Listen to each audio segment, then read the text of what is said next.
और हम लोग बेसिक पैटर्न को फॉलो कर रहे हैं और बेसिक पैटर्न को फॉलो करते हुए आगे बढ़ रहे हैं एकदम शांत। और बेसिक पैटर्न ये था कि सेक्सुअल रिप्रोडक्शन के 3 इवेंट्स होते हैं, याद है आपको? चालू किया भाई। सो आपको मालूम है सेक्सुअल रिप्रोडक्शन के 3 इवेंट्स में पहला कौन सा था? Pre fertilisation. एकदम शांत हो जाओ, टाइम बहुत ज्यादा जाता है, खराब हो जाता है। पहला इवेंट,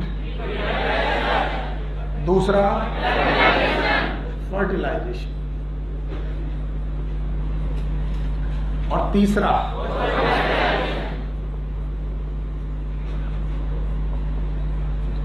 हम लोगों ने ये जानना है कि जो लोग भी इस दुनिया में सेक्सुअल रिप्रोडक्शन करेंगे उनको ये 3 इवेंट करने ही पड़ेंगे। नाम है प्री फर्टिलाइजेशन, फर्टिलाइजेशन और प्री फर्टिलाइजेशन में हम लोगों ने 2 प्रोसेस पढ़े। नाम है क्या? गैमीटोजेनेसिस, गैमीटोजेनेसिस और गैमीट ट्रांसफर। मैं चैप्टर को कितना भी कॉम्प्लेक्स कर लूं, कितना भी कॉम्प्लेक्स कर लूं, जैसे कि चैप्टर कॉम्प्लेक्स होते जाते हैं, ये 3 बातें बदलने वाली नहीं। Pre fertilisation, fertilisation, post fertilisation. और ह्यूमन रिप्रोडक्शन में इतने दिनों से, लगभग 4-5 दिनों से हम लोग पहले इवेंट में फंसे हुए हैं। यानी ह्यूमन रिप्रोडक्शन में अब तक जो हमने पढ़ा वो क्या है? अभी क्या पढ़ना बाकी है? तो हमारे हिस्से में अभी तक केवल एक बात आई है, बताओ क्या आई है? Pre fertilisation. और जिसमें क्या आया है? गैमीटोजेनेसिस। 2 प्रकार के गैमीट हैं, एक स्पर्म और एक ओवा। स्पर्म का फॉर्मेशन स्पर्म, ओवा oogenesis, और उनसे रिलेटेड साइकिल, oogenesis से रिलेटेड साइकिल, फीमेल साइकिल याद है? It was a menstrual cycle. अभी तक हमने क्या नहीं पढ़ा? अभी तक हमने गैमीट ट्रांसफर नहीं पढ़ा। और हम जितना जानते हैं वो हम एक बार रिवाइज करके आगे बढ़ेंगे। सो आज अगर हम प्री फर्टिलाइजेशन इवेंट खत्म कर सके तो आज क्या बचेगा? फर्टिलाइजेशन। पहले से तैयार कि इसके बाद तो यही पूछेगा। प्री फर्टिलाइजेशन के बाद फर्टिलाइजेशन, पक्का? और अब हम आपको आज का टॉपिक बताते हैं। क्या आप अपनी एनसीईआरटी में आज के टॉपिक की तरफ ध्यान देंगे? चलिए ध्यान दीजिए, क्या लिखा हुआ है।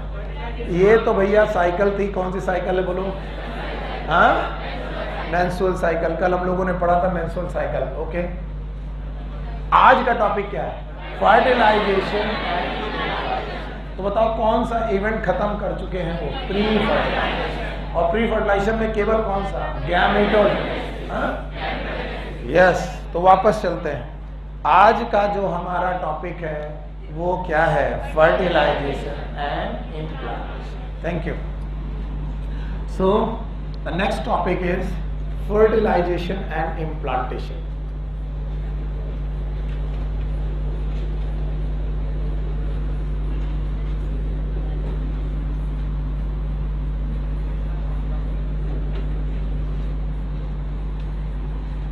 और आपको जो कुछ भी आता है वो पूरी बातें यहां पर लगेगी और वो आप लगाएंगे।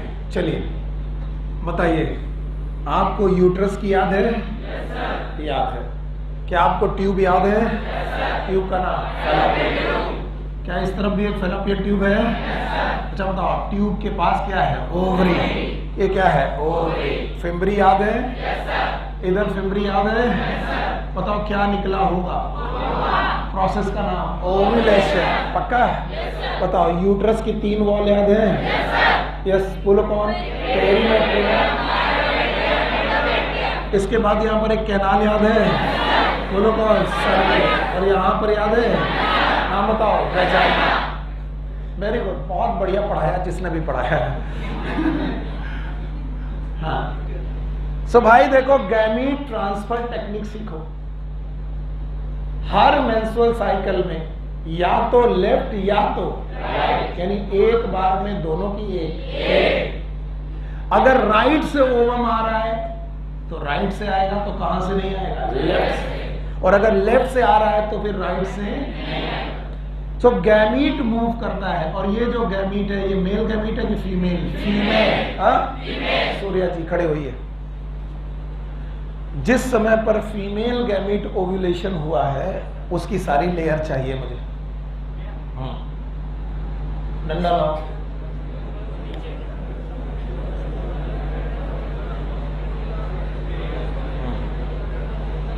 बाकी लोग बोलेंगे सबसे बाहर corona radiata, zona pellucida, primary oocyte की सेकेंडरी ओसाइट।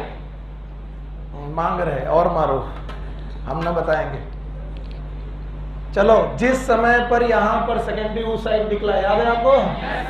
बताओ, प्राइमरी ओसाइट की सेकेंडरी, इसके बाद लेयर है नाम बताओ, जोना पेलुसिडा। फिर यहां पर मैं लार्जर रूप बना रहा हूं, कोरोना रेडिएटा है। कोरोना रेडिएटा में जो सेल है, इन सेल का नाम ग्रेनुलोसा सेल है, ग्रेनुलोसा सेल है। अब बताओ, सेकेंडरी ओसाइट के बाद जो लेयर है, जोना पेलुसिडा है।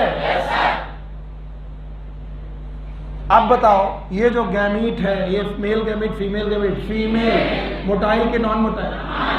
बहुत बढ़िया, जिसने भी मोटाइल बोला वो थप्पड़ मान ले अपने आप को।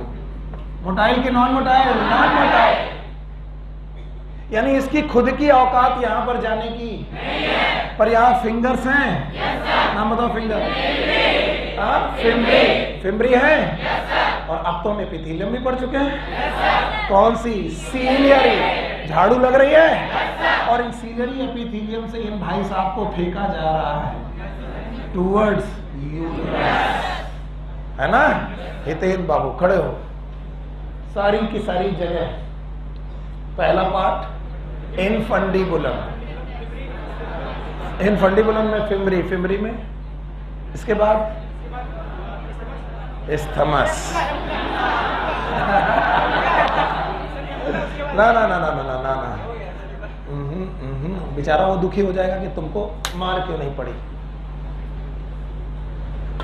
याद है आपको? बाकी लोग को याद है? बड़ी खुश हो रही बिटिया। हाँ, खड़ी हो। आगे का रास्ता बताओ। यहां से फिम्बरी, इनफंडिबुलम, एम्पुला, इस्थमस, ये वाला पोर्शन बताओ। फंडस, ये यूट्राइन कैविटी, ये कॉर्पस। कितने लेयर? तीनों याद हैं? अब तुम्हें हक है हंसने का। जाओ बैठो, बोलो। पहला कौन? पेरीमेट्रियम।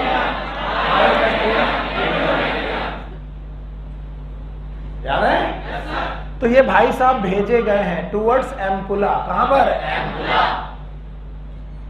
और इसी दौरान अगर एक प्रोसेस हुआ, कौन सा प्रोसेस हुआ मैं बता रहा हूं। प्रोसेस का नाम है मेटिंग। क्या नाम है बेटा? मेटिंग। अगर मेल स्पर्म वेजाइना में छोड़े गए, मेल स्पर्म वेजाइना में छोड़े गए, प्रोसेस का नाम है मेटिंग। लेकिन इन स्पर्म का वेजाइना में छोड़ा जाना, इट इज नोन एज इंसीमिनेशन। बोलो क्या नाम है? बताओ, मेल गैमीट इज मोटाइल की non motile? Non motile. Male gamete is female is, तो ये नॉन मोटाइल है, फिर भी मूव कर रहे हैं।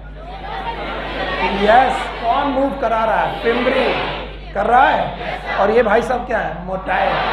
तो ये वेजाइना में छोड़ दिए गए हैं, और वेजाइना में छोड़ने के बाद इनको सफर तय करना है। वेजाइना से सर्विक्स, फिर से बोलो, फिर यूटेराइन कैविटी, फिर से बोलो, और फिर फैलोपियन ट्यूब का इस्थमस, फिर एम्पुला। और मीटिंग तय है एम्पुला पर। कहां पर? एम्पुला। पुरानी बुक बोलती थी एम्पुला और इस्थमस का जंक्शन। अब कुछ लोग हैं अभी भी कहानी सुन रहा हूं, उनको ना एम्पुला से मतलब होगा ना इस्थमस से मतलब होगा। जो पतला पार्ट होता है वो इस्थमस, बड़ा पार्ट, और सबसे बड़ा इनफंडिबुलम। तो जो मीटिंग तय होनी है, यानी स्पर्म और ओवा को जो मिलना है, राइट प्लेस जो है मिलने का, वो कौन सा जगह? It is ampulla. पुरानी एनसीईआरटी बोलती थी एम्पुलो इस्थमस जंक्शन। आज नई एनसीईआरटी जितने लोगों के पास है वो लोग बोलते हैं एम्पुला। बोलो क्या है? एम्पुला। इनफंडिबुलम के बाद जो सबसे चौड़ा पार्ट है उसका नाम एम्पुला। भाइयों बहनों ध्यान सुनो, तो ऐसा क्या है कि स्पर्म का मूवमेंट यहां तक कैसे पहुंचा? चलो ये तो समझ में आ रहा है कि झाड़ू इनको फेंक सकती है, लेकिन झाड़ू बहुत दूर तक नहीं फेंक सकती। झाड़ू कहां तक फेंक सकती है? थोड़ी। और कौन सी झाड़ू? सीलिया। तो सीलिया कहां है? फिम्ब्री। बाकी जगह पर सीलिया नहीं है। तो बताओ इनका मूवमेंट बहुत दूर तक होगा कि नहीं होगा? नहीं होगा। बताओ कौन स्लो चलेगा? ओवा। और कौन फास्ट चलेगा? और स्पर्म का इंसेमिनेशन के बाद एम्पुला तक पहुंचना, इसमें एक बड़ी रिएक्शन का हाथ है, and that is known as capacitation. बोलो क्या नाम है? मैं जानता हूं एनसीईआरटी में कैपेसिटेशन के बारे में कुछ नहीं लिखा, मैं जानता हूं कुछ नहीं लिखा, लेकिन मेरे साथ लिखेंगे आप लोग। बोलो कौन सा? कैपेसिटेशन। और ये अगर कैपेसिटेशन ना होता तो याद रखना स्पर्म टेल होने के बावजूद भी इतनी फास्ट मूव नहीं कर पाता। इसके बाद मैं बोर्ड में से डायग्राम हटा दूंगा, मुझे जरूरत पड़ेगी दूसरे डायग्राम की। तो इस डायग्राम से रिलेटेड जितनी बातें हैं मुझे बता दो, मैं आगे बढ़ जाऊं। बताओ what is insemination? It is the release of sperm inside the female reproductive organ, mainly vagina. देखो सीमेन याद है? सीमेन। तो सीमेन का वेजाइना में छोड़ना, इट इज सीमिनेशन। बोलो क्या नाम? उसके आगे क्या लगा दो? इन। फिर से बोलो insemination. What is insemination? It is the release of semen inside the female vagina. It is known as insemination. ये प्रोसेस कहलाता है बेटा, ये किसकी वजह से होता है? मेटिंग। मेटिंग की वजह से सीमेन को वेजाइना में छोड़ दिया गया। अब ये स्पर्म मूव करके यहां तक पहुंचेंगे। मूव करके यहां तक पहुंचने के लिए इन्हें एक रिएक्शन से गुजरना पड़ेगा, नाम है कैपेसिटेशन। तो बताओ दोनों में मोटाइल कौन?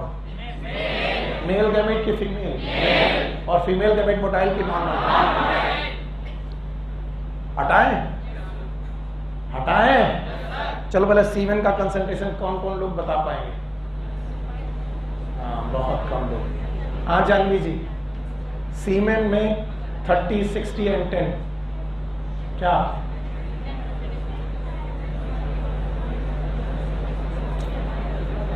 और कोई है क्लास में? हाँ जी।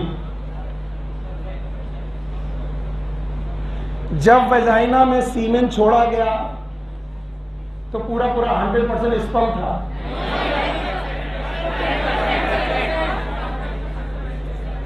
किसी भी बात को हाँ जबरदस्ती मत बोला करो, जब तक ना आए ना आए।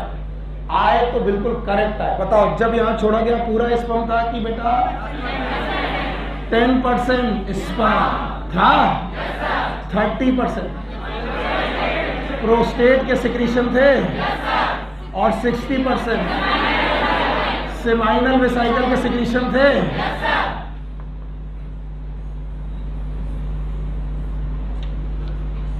तो सीमेन में टोटल, फिर से बोल लो, 10% जो भी रिलीज किया गया उसमें 10%, 30% प्रोस्टेट, 60% सेमाइनल वेसाइकल के सिक्रीशन। यस और नो? अब मैं कुछ पूछूंगा, जवाब चाहिए। क्या इसमें कैल्शियम है? नहीं है। कैल्शियम है? जिंक है? क्या प्रोस्टाग्लैंडिन है? कहां? मेल सीमेन में कि फीमेल रिप्रोडक्टिव ऑर्गन में? मेल सीमेन। बैठो दोनों, हटा दिया मैंने। अब जवाब आना चाहिए। और अब जो मैं पूछूंगा एकदम शांति से जवाब बिल्कुल सही होना चाहिए।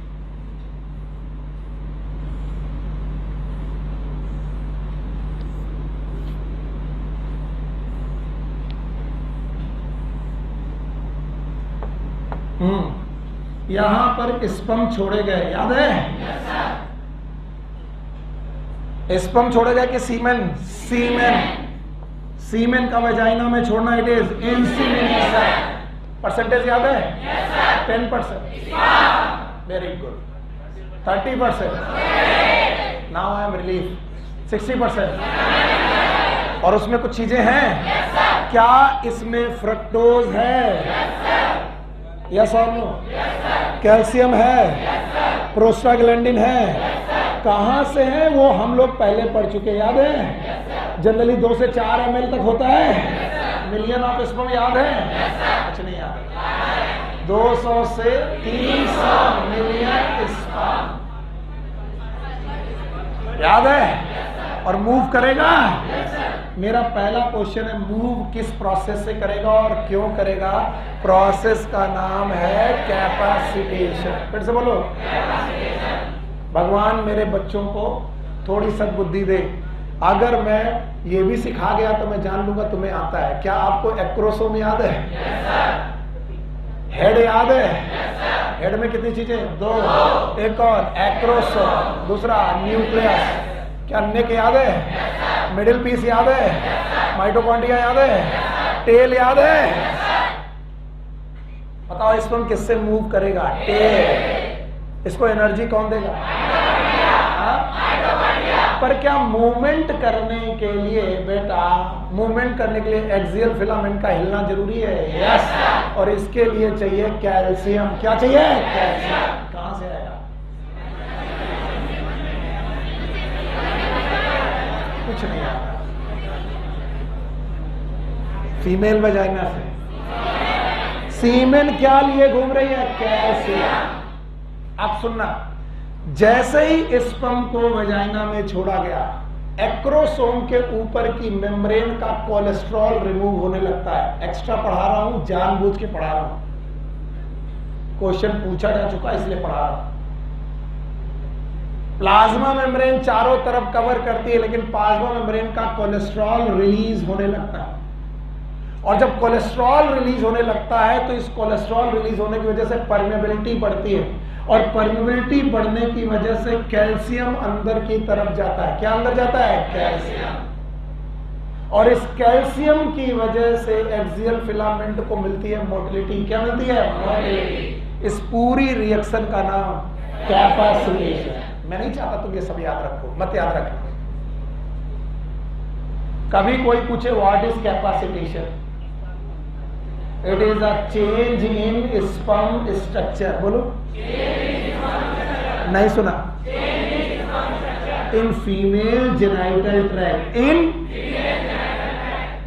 और जिसकी वजह से इन्हें क्या मिलेगी? Motility. To get the motility. अभी भी मुझे कंफर्म नहीं हुआ व्हाट इज कैपेसिटेशन। अरे यार बोलो। स्पर्म के स्ट्रक्चर में थोड़े बहुत बदलाव आ रहे हैं।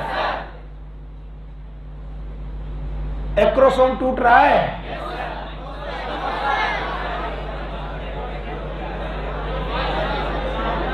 क्या करना है? यस सर बोल देना है, क्योंकि टीचर तो बेवकूफ है, यस सर सुनना चाहता है। बताओ हेड टूटा कि नहीं? नहीं। एक्रोसोम टूटा कि नहीं? नहीं। पूरे स्ट्रक्चर में कोई भी टूट फूट हुई? नहीं। केवल मेम्ब्रेन का क्या रिलीज हुआ? कोलेस्ट्रॉल। अगर प्लाज्मा मेम्ब्रेन से कोलेस्ट्रॉल थोड़ा बहुत रिलीज हो गया तो क्या मेम्ब्रेन टूट गई? नो। तो कोलेस्ट्रॉल रिलीज हुआ, इसकी वजह से अंदर कौन पहुंचा? कैल्शियम। कैल्शियम एक्सियल फिलामेंट के साथ अटैच हुए और इन्होंने क्या प्रोवाइड की? मोटिलिटी। एक कसम खा लो, मसल मूवमेंट में भी किसकी जरूरत? कैल्शियम। स्केलेटल मसल में कैल्शियम, जहां जहां मूवमेंट कैल्शियम। और कैल्शियम के अंदर जाते ही बताइए मोटिलिटी कम मिली कि ज्यादा? ज्यादा। और इस विगरस मोटिलिटी की वजह से स्पर्म भागे, सर्विक्स को छोड़ते हुए भागे, और भागे टूवर्ड्स किधर? दोनों फैलोपियन ट्यूब की तरफ। अब सोचो तुम कितने लकी रहे होगे, क्योंकि कुछ स्पर्म इस फैलोपियन ट्यूब की तरफ भागे होंगे, कुछ इस तरफ भागे होंगे। अगर ओवम इधर से नहीं आ रहा है तो बताओ ये भले ही एम्पुला पहुंच गए होंगे, फर्टिलाइजेशन हुआ कि नहीं? और कुछ बेटा यहां से भागे, लेकिन बेटा ओवम इस तरफ से आ रहा था। बताइए इस रास्ते से जो इधर की तरफ गए उनमें फर्टिलाइजेशन के चांसेस हैं या नहीं? और इस पूरे चेंजेस का नाम कैपेसिटेशन। बताओ, capacitation is a change in sperm motility and structure in female genital tract. और जैसे ही फीमेल जेनाइटल ट्रैक्ट में स्पर्म और ओवम का इंटरेक्शन हुआ, वैसे ही गजब हो गया।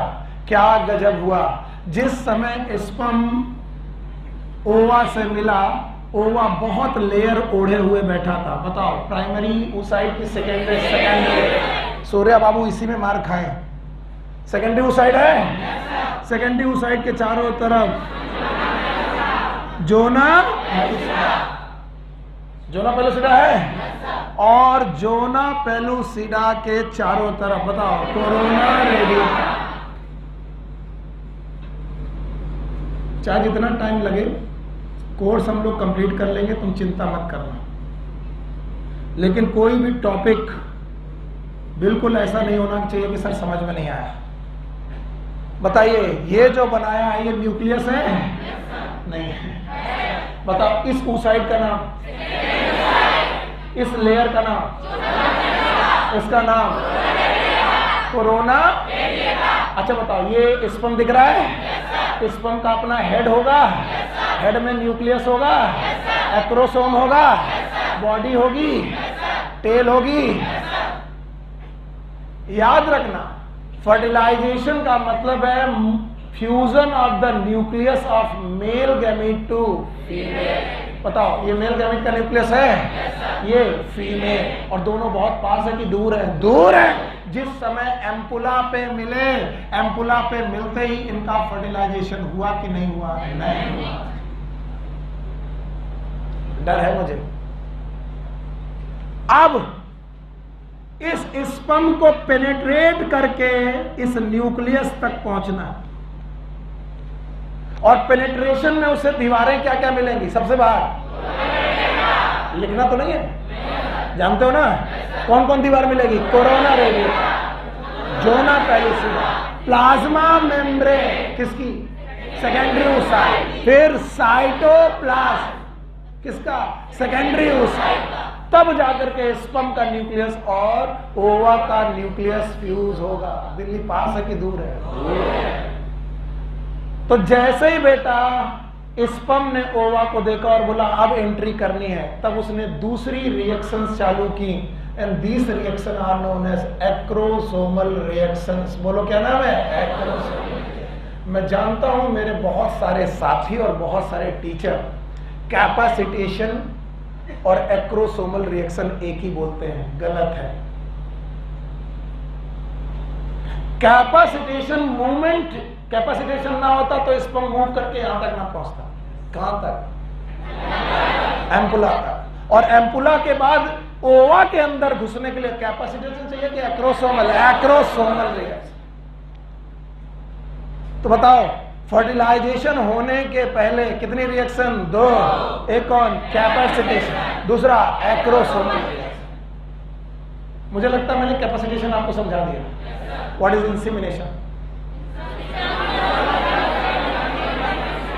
It is a release of semen inside the vagina.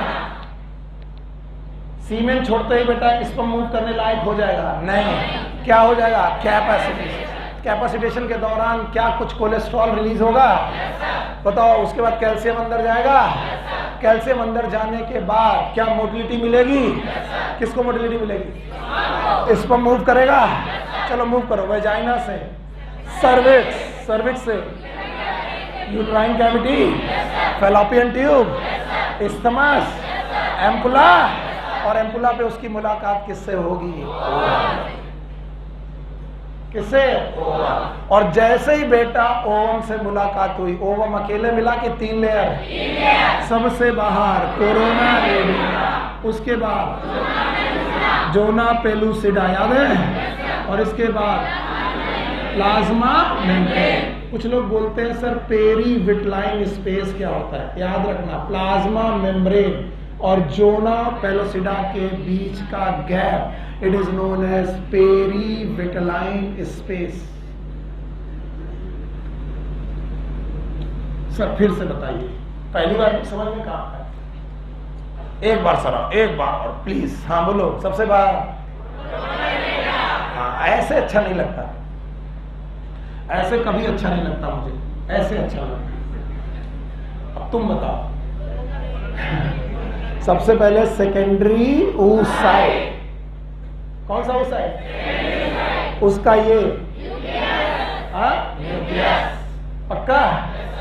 मुझे डर लग रहा। सेकेंडरी oocyte है, न्यूक्लियस है। अच्छा बताओ, न्यूक्लियस की इस मेम्ब्रेन का नाम? Plasma membrane. किसकी प्लाज्मा मेम्ब्रेन? Secondary oocyte। इसके बाद एक लेयर मिलेगी, सेलुलर की नॉन सेलुलर? Non cellular. इसका नाम? Yes, it is zona pellucida. हो गया? और नाउ जोना पेलुसिडा के बाहर ग्रेनुलोसा सेल मिलेगी। बेटा बताओ क्या नाम होगा? Corona radiata. चारों तरफ याद रहेगा। अब मैं लिख रहा हूं इसका नाम, इसका नाम व्हाट इज ZP? इसका नाम प्लाज्मा मेम्ब्रेन, प्लाज्मा मेम्ब्रेन। अब देखें भाई, प्लाज्मा मेम्ब्रेन और जोना पेलुसिडा के बीच में गैप है। It is known as perivitelline space. अब इन्हें लगता होगा कि बहुत ज्यादा सर PhD पढ़ा रहे हैं। नहीं, ये सब NCERT में है। Everything is present in your NCERT और पता नहीं कब क्वेश्चन पहुंचेगा। अब बताओ, स्पर्म आ चुका है और बताओ किस वजह से आया है? कैपेसिटेशन। लिख लो, बड़े बड़े नोट्स बना लो और छकना पे। बेवकूफ, पहले पढ़ ले। बताओ ये क्या बना है? स्पर्म। हाँ, और ये क्या है? ओवा। ओवा एक लेयर की तीन। अब बताओ, स्पर्म ओवा में एंट्री करने की कोशिश कर रहा है। बताओ, स्पर्म के सबसे ऊपर हेड का नाम? एक्रोसोम। हाँ, बस इतना ही पूछ के मैं क्या गलती कर रहा हूं? क्या एक्रोसोम याद है? अब क्या एक्रोसोम टूटेगा? Yes yes sir.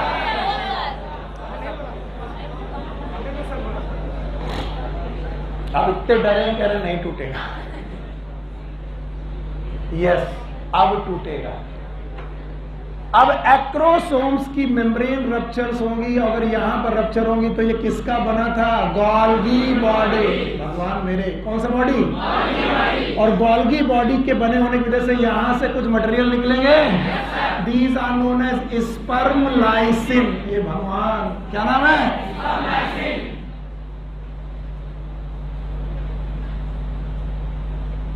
इन सब चीजों के डेमो देने की जरूरत नहीं होती, लेकिन सोचने की बात देखो। If this is a head, क्या ये हेड? हेड का ये पार्ट क्या है? एक्रोसोम। फिर से बोलो। और इसमें बहुत सारे एंजाइम पड़े हैं। उन एंजाइम का नाम स्पर्म लाइसिन। बताओ, जब तक ये टूटेगा नहीं वो निकलेगा कि नहीं निकलेगा? नहीं निकलेगा। तो जैसे ही बेटा एक्रोसोम थोड़ा रप्चर हुआ, वैसे क्या निकला? Sperm lysine. भगवान। और स्पर्म लाइसिन निकलते ही इन स्पर्म लाइसिन में निकले एंजाइम्स। क्या निकले? एंजाइम। मैं जान रहा हूं मैं ज्यादा कर रहा हूं, लेकिन पढ़ाना तो पड़ेगा। एक एंजाइम का नाम है हियालुरोनिडेज। अब तुमको लगता होगा जब जबरदस्ती पढ़ा रहे हैं, NCERT में नहीं है। इट हैज बीन आस्क्ड, ये 2 बार पूछा जा चुका है नीट में। नाम बताओ। सर दिखाई नहीं पड़ रहा। पेशेंस।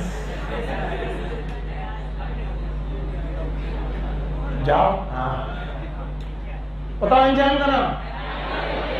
हाँ, आवाज ही नहीं आ रही कि सर आ तो रही लेकिन बोल नहीं पा रहे सर। सर हाइलू। हाइलू। रो बोलो। हाइलू। फिर पक्का? आप बताओ। अगर तुम्हें सुनील सर को डाइजेस्ट करना है, एंजाइम का नाम सुनीलेस। अगर सुनील सर को डाइजेस्ट करना, पक्का? अगर सुक्रोज को डाइजेस्ट करना, हियालुरोनिक एसिड, हम भी तो यूपी बोर्डिया हैं,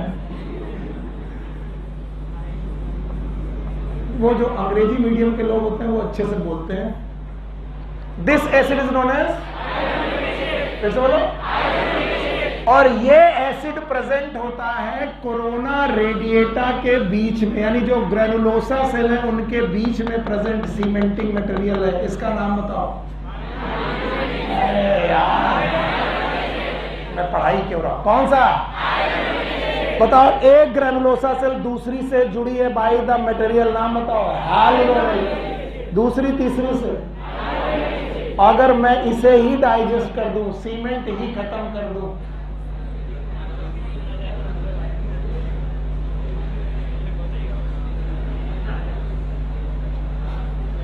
चलो। अरे नहीं आ रहा, तुम लोग जो मजाक कर रहे हो ना मेरे साथ, मैं देख रहा हूं। दीवार देखी तुमने? हाँ, अमिताभ बच्चन था। अरे ये दीवार देखो, दीवार देखी है? अच्छा, दीवार किसकी बनी है? अगर नहीं पढ़ने का मन हो तो बताओ, फिर हम गाना वाना सुना। और गाना तुम्हारा नीट में आएगा। अच्छा, बायो वाला गाना,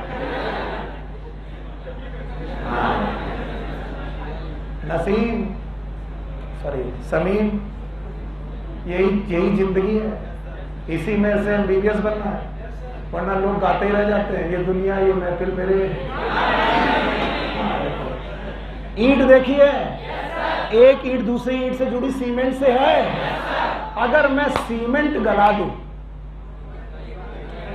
अगर मैं सीमेंट गला दूं किसी तरीके से, तो बताओ ईंट मजबूत हो जाए कि वीक? और फिर मैं दीवार को धक्का दूं, दीवार टूट जाएगी। ये समझ में आ गया? अरे मिस्त्री अब सुनो, ईंट की जगह है सेल। क्या नाम है? सेल। नाम है ग्रेनुलोसा सेल। बोलो क्या नाम? ग्रेनुलोसा सेल के बीच के सीमेंट का नाम पढ़ो, हियालुरोनिक एसिड। अगर मैं इसे डाइजेस्ट कर दूं तो बताओ इनका एसोसिएशन स्ट्रॉन्ग की वीक, और इसको डाइजेस्ट करने के लिए हियालुरोनाइड, और वो किसके पास है? स्पर्म। तो स्पर्म ने एक एंजाइम निकाला और उसने किसको डाइजेस्ट करना चालू किया? पता नहीं, हाइलुरोनिक एसिड को। और जैसे हाइलुरोनिक एसिड को डाइजेस्ट करना चालू किया, क्या रास्ता बनने लगा? क्या कोरोना रेडिएटा की जो ग्रेनुलोसा सेल है वो लूज होने लगी? लूज हुई, लेकिन सामने तो खड़ी है। क्या इन्हें भी हटाना चाहिए? यस, थोड़ा एक्स्ट्रा है, मैं माफी के साथ बोल रहा हूँ। It is known as CPE, corona penetrating enzyme. बोलो क्या नाम? भगवान कसम दोबारा कभी मत पढ़ना, ना पढ़ना, कभी मत पढ़ना, पूछा नहीं जाएगा, एक्स्ट्रा है, मत पढ़ना। सर ने क्यों पढ़ाया? क्योंकि केवल फीलिंग बन जाए। बताओ पहले सीमेंट निकाली गई, सीमेंट किससे निकाली गई? हाइलुरोनाइडेज। फिर से बोलो, पक्का? और हाइलुरोनाइडेज की वजह से बेटा यहाँ रास्ता बनने लगा। अब रास्ता बनने लगा तो कोरोना रेडिएटा को भी हटाना पड़ेगा। कोरोना रेडिएटा भी हटी किस एंजाइम से? CPE। फिर से बोलो, what is CPE? Corona penetrating enzyme. Corona penetrate करता हुआ बेटा तुम्हारा स्पर्म अंदर पहुंच चुका, और जैसे ही स्पर्म अंदर पहुंचा अब उसे मिली कौन? Zona pellucida. तो जिन लोगों को बुद्धि वो डरते नहीं, कोरोना रेडिएटा हट गई, अब कौन बची? Zona pellucida. और अगर न्यूक्लियस तक पहुंचना है बाबू, तो क्या जोना पेलुसिडा को भी हटाना पड़ेगा? एक और एंजाइम नाम है एक्रोसिन। बोलो क्या नाम है? एक्रोसिन। बताओ कितने एंजाइम? 3। 2 कैसे? हे भगवान, गिनती बोलिए, 1 2 4 3। बताओ कौन कौन एंजाइम है स्पर्म लाइसिन में? बतिया रही थी, अब बताओ कौन कौन से 3 एंजाइम है जो स्पर्म ने रिलीज किए? एकदम खड़ी होकर बताओ। स्पर्म ने स्पर्म लाइसिन नाम के ग्रुप ऑफ एंजाइम निकाले। 3 एंजाइम के नाम, बस आवाज। It is known as hyaluronidase. Okay,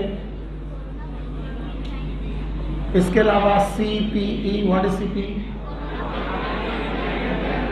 acrosin. ये नहीं बता पाएगी तुम। तो बताओ, स्पर्म को रास्ता पाने के लिए कौन सी रिएक्शन करनी पड़ेगी? Acrosomal reaction. और मैं बता रहा हूं, इस क्वेश्चन का जवाब हर बार गलत आएगा। स्पर्म को रास्ता पाने के लिए फीमेल ट्रैक्ट में किसकी जरूरत पड़ेगी? कैपेसिटेशन। और बेटा, स्पर्म को रास्ता पाने के लिए कोरोना रेडिएटा के अंदर किसकी जरूरत पड़ेगी? Sperm lysine. रिएक्शन का नाम एक्रोसोमल रिएक्शन। कितने एंजाइम? 3।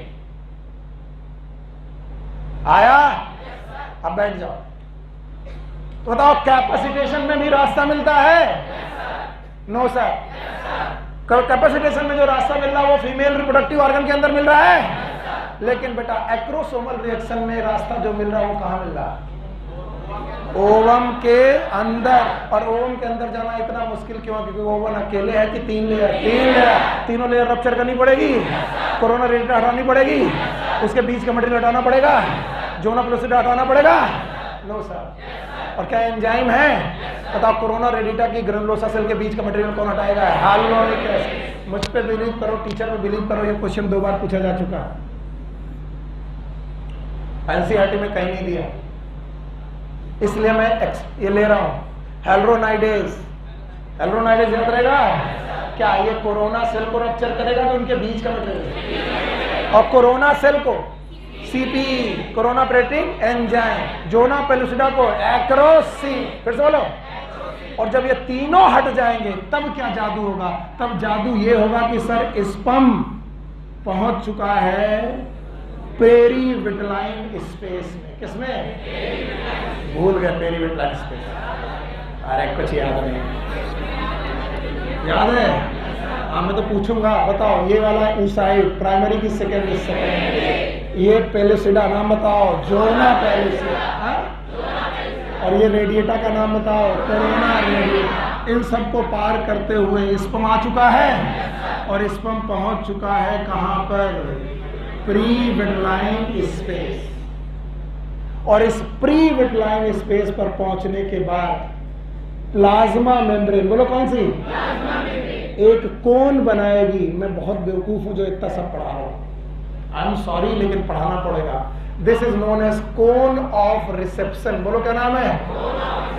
ये वो जगह है जहां पर स्पर्म को रिसीव किया जाएगा। नाम बताओ? कोन ऑफ रिसेप्शन। फिर से बोलो।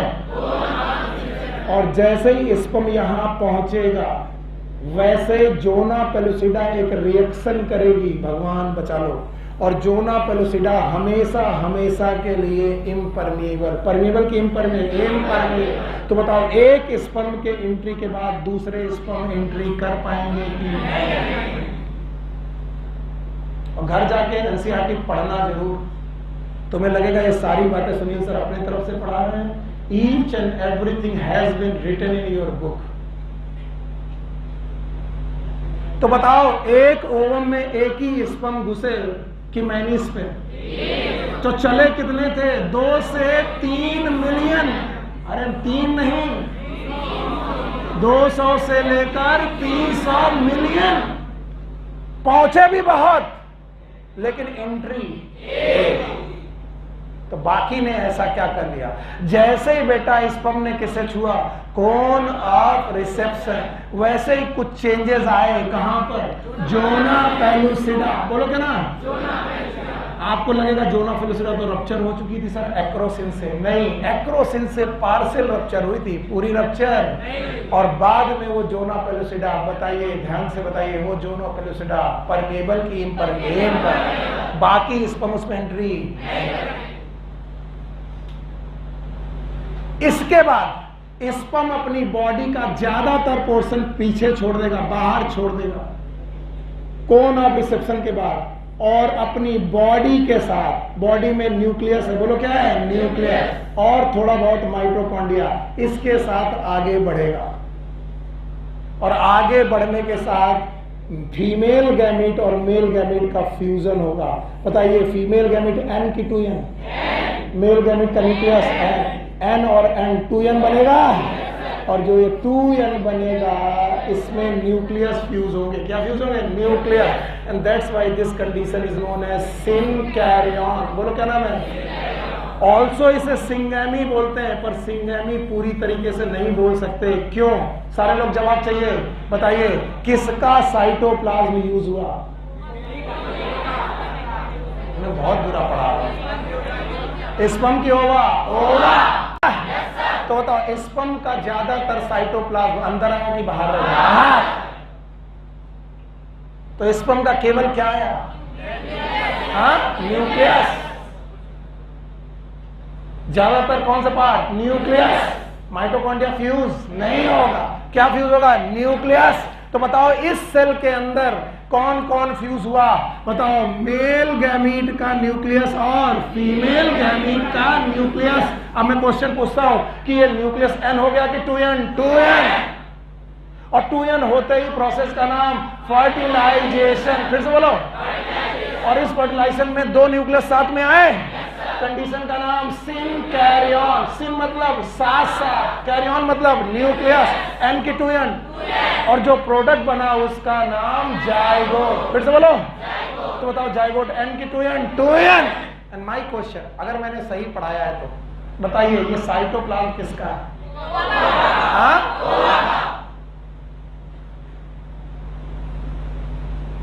किसका है? ओवम का। इसका मतलब साइटोप्लाज्म का पूरा हिस्सा ओवम का है कि बेटा स्पर्म का भी? बताओ न्यूक्लियस इसमें केवल स्पर्म का, ओवम का कि दोनों का? दोनों का। तो बताओ न्यूक्लियस दोनों का, साइटोप्लाज्म एक का। और जब मैं जेनेटिक्स पढ़ाता हूं इसी दिन को मैं बहुत ज्यादा दुखी होकर के पूछता हूं, जवाब उस दिन नहीं आते। मैं जिस दिन जेनेटिक्स पढ़ा रहा हूँ ये क्वेश्चन पूछूंगा, नहीं आएंगे। और सुन लो, मैं इतना रिस्क लेके पढ़ा रहा हूं कि अगर कोई जीन, फिर से अगर कोई जीन न्यूक्लियस में प्रेजेंट है, किसमें प्रेजेंट है? न्यूक्लियस। किसमें? क्योंकि न्यूक्लियस में पाया जाता है डीएनए। बोलो क्या? तो न्यूक्लियस वाली जीन तो मेल की भी हो सकती है और फीमेल की भी हो सकती है, क्योंकि जाइगोट में एक का न्यूक्लियस है कि दोनों का? नहीं सुना? पर अगर कोई जीन साइटोप्लाज्म में प्रेजेंट है, किसमें? इस क्वेश्चन का जवाब देना। अगर कोई जीन, आवाज ही नहीं आ रही, साइटोप्लाज्म में प्रेजेंट है और वो कहां पाई जा रही है? जाइगोट, तो उसका ओरिजिन मेल होगा कि फीमेल? शाबाश। मेल की फीमेल? और इसीलिए जितने भी साइटोप्लाज्मिक इनहेरिटेंस है, कौन से? ऐसे इनहेरिटेंस जो न्यूक्लियस की वजह से है कि साइटोप्लाज्म, उसके लिए पापा जिम्मेदार की मम्मा, and that's why they are known as maternal inheritance. बोलो क्या नाम है? क्या मैं जेनेटिक्स में पूछूंगा, बताओगे? आज का दिन याद रहेगा? बताओ जाइगोट बनते वक्त, सर 1 मिनट लिखने दीजिए, हम लिखने देंगे, विश्वास करो हम 3-3, 4-4 बार इसीलिए बोलते, पहले तुम्हारा दिमाग सही हो जाए। ये बताओ सेकेंडरी oocyte, प्राइमरी की सेकेंडरी? न्यूक्लियस याद है? एन की 2n। अब दूसरे कलर से बना रहे स्पर्म को। अब मैं मान चुका हूं कि कोन ऑफ रिसेप्शन तक स्पर्म आ चुका है।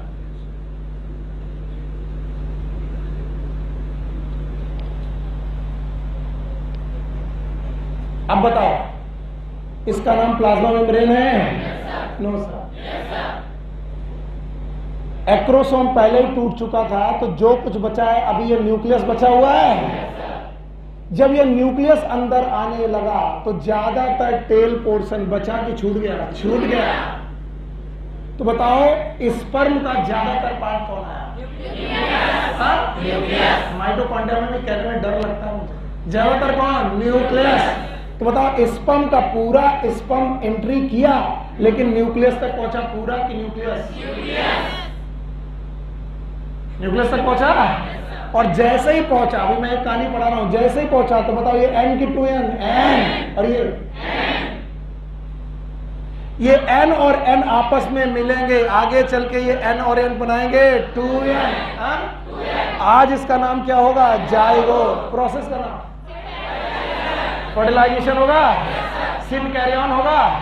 सिन मतलब साथ साथ, कैरी ऑन मतलब न्यूक्लियस, दो न्यूक्लियस साथ साथ आए, n और n 2n हुए, जाइगोट बना। अब बताओ ये जाइगोट आगे चल के ऑफ स्प्रिंग बनाएगा? हम सब ऑफ स्प्रिंग हैं, पर हम कभी, और जाइगोट में बनाने में हमारी मम्मा का ओवा और पापा का स्पर्म, पूरा स्पर्म की न्यूक्लियस। तो पापा के न्यूक्लियस में जो जीन होंगे मेरे पास आए होंगे, यस। मम्मा के न्यूक्लियस में जो जीन होंगे मेरे पास आए होंगे, यस। लेकिन अगर मम्मा के साइटोप्लाज्म में कोई जीन होगा वो भी मेरे पास आया होगा, यस। इसका मतलब पापा के साइटोप्लाज्म का जीन नहीं। इसका मतलब साइटोप्लाज्मिक इनहेरिटेंस कभी भी पापा के हो सकते हैं कि नहीं? कि किसके? अभी भी नहीं आया। How many? किसको नहीं आया? Okay, thank you. इस सीक्वेंस को पूरा काम खड़ी हो। जर्म सेल,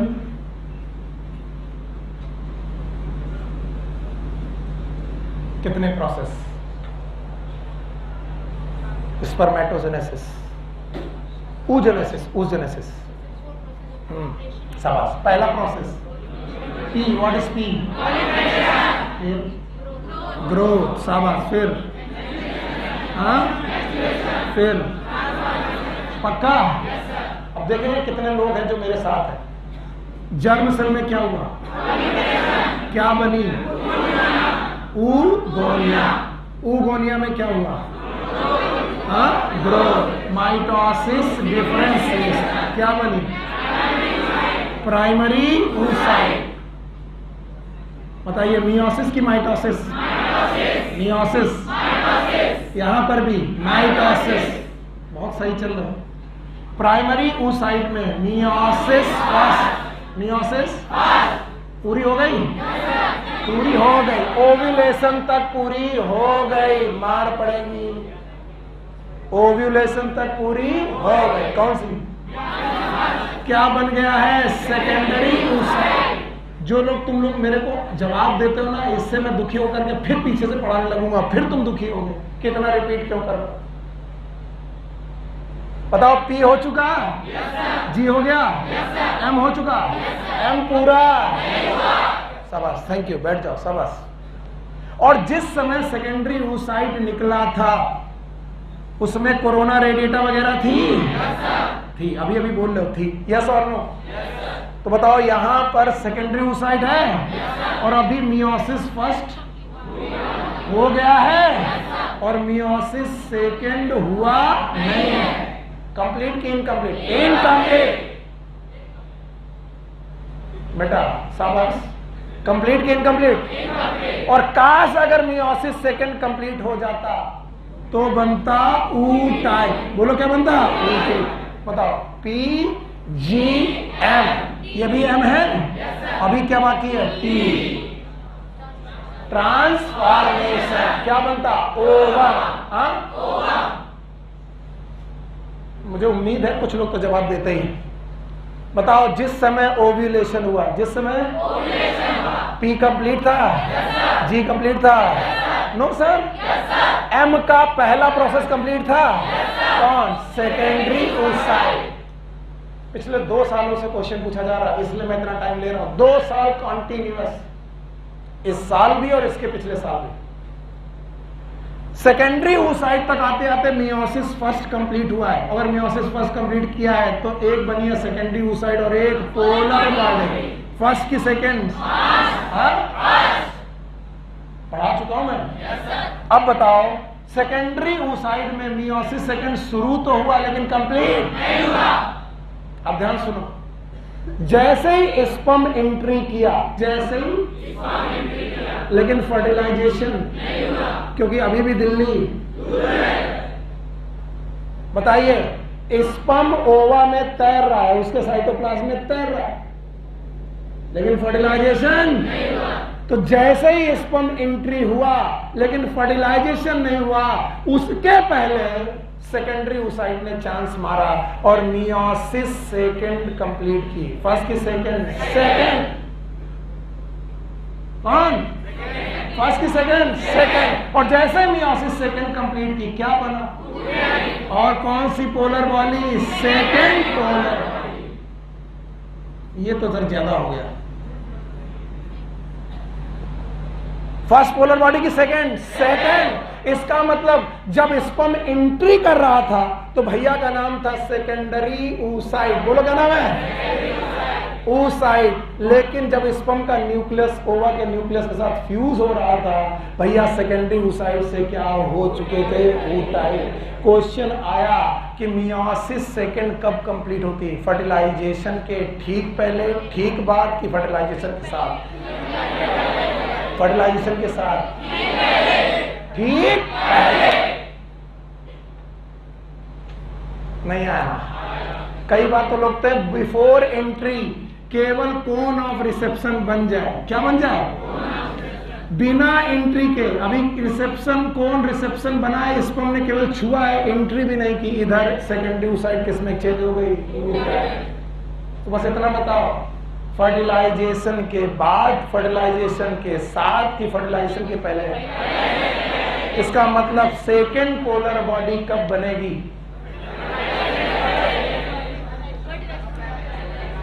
फर्टिलाइजेशन के ठीक पहले। और अगर बेटा, अच्छा मेरे इस क्वेश्चन का जवाब दे देना, मैं खुश हो जाऊंगा। अगर मेटिंग नहीं हुई, क्या? तो बताओ कभी मियोसिस सेकंड कंप्लीट होगी कि नहीं? क्योंकि ओवुलेशन किसमें हुआ होगा? Secondary oocyte। फिर से बोलो। और सेकेंडरी oocyte के रूप में ही रहेगा और सेकेंडरी oocyte के रूप में बचेगा कि मर जाएगा? मर जाएगा। इसका मतलब सेकंड पोलर बॉडी कभी बनेगी कि नहीं बनेगी? अब बताओ कितने लोगों को नहीं आया? सच थोड़ी ना बोलेंगे। हमें क्या है, हम तो अपना काम कर रहे हैं। चलो PGMT याद है? पहला प्रोलिफरेशन, ग्रोथ, मैचुरेशन। मैचुरेशन में meiosis first, meiosis second. Ovulation तक आते आते कौन खत्म? मियोसिस फर्स्ट, मियोसिस सेकंड खत्म। और मियोसिस सेकंड तब खत्म होगी जब स्पर्म टच करेगा, यानी कि बिफोर फर्टिलाइजेशन की फर्टिलाइजेशन बिफोर। तो before entry, even before entry into the ओवा, उसके पहले कोन ऑफ रिसेप्शन बनने के समय पर इसमें चेंज होंगे। और वो कौन सी मियोसिस को चेंज करेंगे?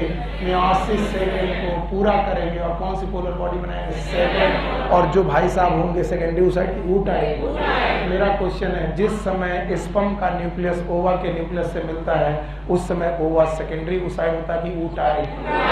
हाँ, और फिर जब ये दोनों न्यूक्लियस मिलेंगे तो N और N 2N हो जाएगा। और 2N वाला ये स्ट्रक्चर क्या कहलाएगा? जाइगोट। और जाइगोट का बनना it is known as fertilization. फिर से बोलो। कई कंडीशन बोलती है this condition is also known as syngamy. फिर से बोलो। कुछ बुक्स बोलती है सिंगैमी। मैं सिंगैमी से बचता हूँ क्योंकि सिंगैमी में साइटोप्लाज्म और न्यूक्लियस दोनों फ्यूज होते हैं। लेकिन बताओ यहाँ पर साइटोप्लाज्म दोनों का फ्यूज हुआ कि एक का? एक का। और न्यूक्लियस दोनों का। तो bulk of cytoplasm is from male की फीमेल? हाँ, फीमेल। कौन सा प्रोसेस खत्म हुआ? पता नहीं। और ये सब कहाँ चल रहा है? भगवान जाने। मैं अपना इंटरेस्ट इसलिए खो देता हूं क्योंकि तुम लोग स्लो। सच बता रहा हूं, भगवान कसम खा के बता रहा हूं। नहीं तो ये टॉपिक इतने जल्दी खत्म हो कि हम दोनों लोग जल्दी घर निकल पाए। बताओ ये सब कहानी कहाँ चल रही थी? एम्पुला। हाँ, कौन सी कहानी? तो बताओ जो ये जाइगोट N2N बना है वो कहाँ बना है? एम्पुला।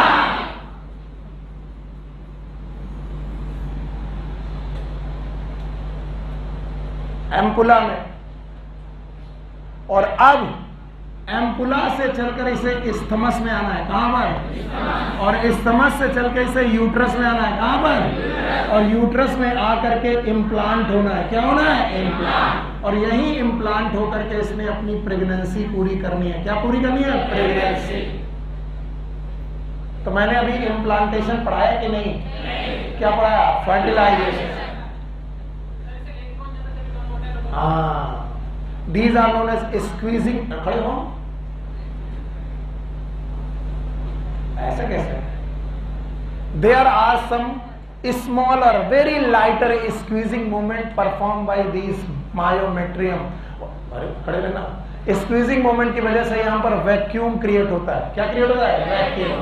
और इस वैक्यूम की वजह से लिक्विड सक होता है टुवर्ड्स यूट्राइन कैविटी। कौन सी कैविटी? बहुत बढ़िया क्वेश्चन पूछा उसने। इसके अलावा there are some ciliary movement, large और स्मॉल। स्मॉल, यहाँ पर जो सीलियरी थे वो लार्ज, यहाँ पर स्मॉल। और इसीलिए इसको यहाँ से यहाँ तक पहुँचने में स्लो चला हुआ कि फास्ट? स्लो। और यहाँ से लेकर यहाँ तक पहुँचने में लग जाते हैं 7 दिन। कितने दिन? 7 दिन। इतनी 12 सेंटीमीटर की जगह को कवर करने के लिए 7 दिन। इसका ये मूवमेंट फास्ट है कि स्लो? और वहीं स्पर्म अभी छोड़ा गया और 2 सेकंड 3 मिनट 2-3 सेकंड के अंदर यहाँ पहुंचेगा। 2-3 मिनट क्या, 2-3 घंटे के अंदर, 1 घंटे के अंदर यहाँ पहुंचेगा, आधे घंटे के अंदर यहाँ पहुंचेगा। इसका मतलब ये है कि स्पर्म का मूवमेंट स्लो था कि फास्ट? फास्ट। तो ये उसके रेस्पेक्ट में बेसिकली मोटाइल की नॉन मोटाइल? Non motile. इसलिए उनके मूवमेंट फास्ट की स्लो। और इसीलिए फर्टिलाइजेशन के 7वें दिन, बोलो, फर्टिलाइजेशन के बाद 7वें दिन क्या होता है? इम्प्लांटेशन। बैठो। तो आज अगर फर्टिलाइजेशन हुआ है तो आज ही इम्प्लांटेशन होगा। कितने दिन लग जाएंगे? 7। और इसीलिए अर्लीस्ट डायग्नोसिस ऑफ प्रेगनेंसी जिस दिन मेटिंग हुई उसी दिन हो सकती है क्या? नो। यस? नहीं हो सकती। अगर प्रेगनेंसी की देखना है कि कब प्रेगनेंसी सेटल हुई, तो जिस दिन मेटिंग हुई उससे कितने दिन, कम से कम 7 दिन।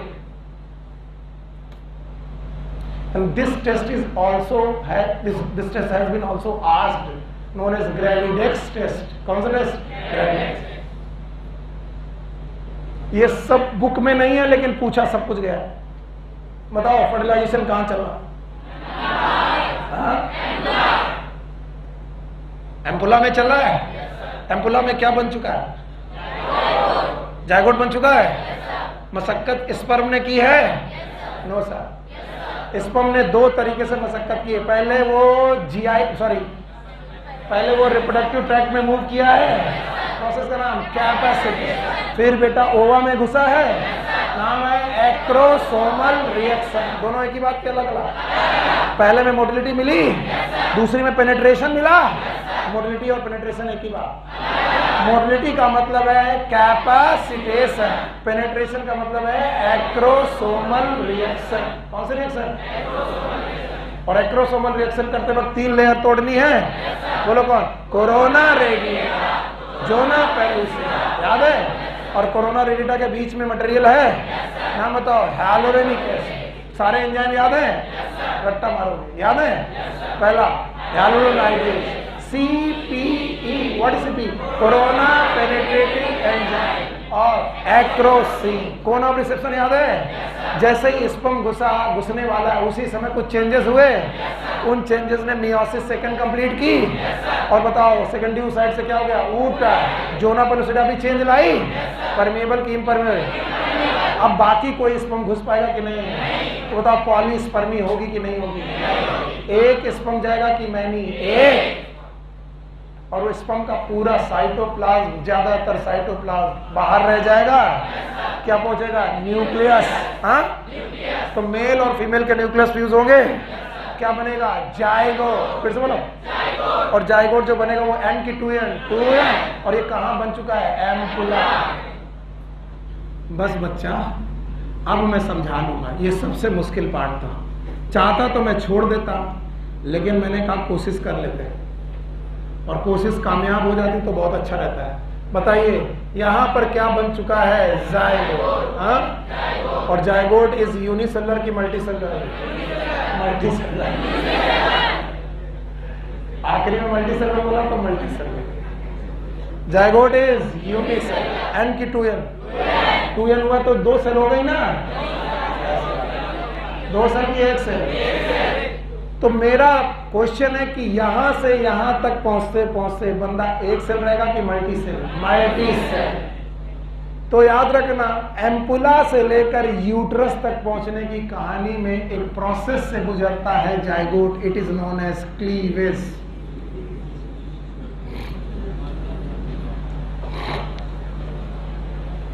जवाब चाहिए? जायगोट एन की 2n, हाँ, मैं बहुत डिटेल में नहीं जाऊंगा, क्लीवेज कितने प्रकार के होते हैं उसमें नहीं जाऊंगा मैं। सेब की तरह काटना है। सेब देखा है? सेब में चाकू बीच में डाली और फाके पूरी अलग नहीं की, तो बताओ नीचे से सेब कट गया कि जुड़ा रहेगा? हाँ, तो कंप्लीट क्लीवेज की इनकम्प्लीट? इनकम्प्लीट। तो पहला क्लीवेज हुआ, 1 सेल से बनी 2 सेल। कितनी बनी? 2 सेल। फिर दूसरा क्लीवेज हुआ, 2 से बनी 4। बोलो कितनी? 4। हाँ बहुत सही, हाँ बहुत सही, थैंक यू वेरी मच, मुझे चल जाएगा। तो पहले बताओ 1 से बनी, बताओ ये भाई साहब क्या थे? जायगोट। जायगोट के बाद 1 से बनी 2, क्लीवेज चल रहा। फिर 2 से बनी 4, फिर 4 से बनी 8 सेल। एकदम शांत रहिएगा बेटा, मुझे मालूम है आपको गिनती अच्छी आती, वो आप मुझे ना सुनाए। 2 से बनी 4, 4 से बनी 8, 8 से बनी 16। चलो खड़े हो जाओ, गिनती सुनने वाले, सुनाने वाले। मैं लिख दे रहा हूं, 1 सेल से 2 सेल, 2 से 4, 4 से 8, 8 से 16। खड़े हो? हाँ हाँ खड़े हो। ये जो 16 सेल है, these 16 cell are covered by some membrane. नाम बताओ मेम्ब्रेन का। आप बच गए बेटा। कौन सी मेम्ब्रेन? Zona pellucida. हमने किसको रप्चर कर दिया था? Corona radiata. रप्चर हो गई थी यार, बैठ जाओ बेटा, शाबाश। लेकिन जोना पेलोसिडा थोड़ी रप्चर हुई थी, फिर से इम्परमिएबल। परमिएबल की इम्परमिएबल? तो बताओ जो ये सेल बन रही है, ये सब किसके अंदर बन रही है? Zona pellucida. और इस स्टेज के बंदे का नाम है मॉर्यूला। बोलो क्या नाम है? मॉर्यूला। 3 से 5 दिन लग गए मॉर्यूला बनते बनते।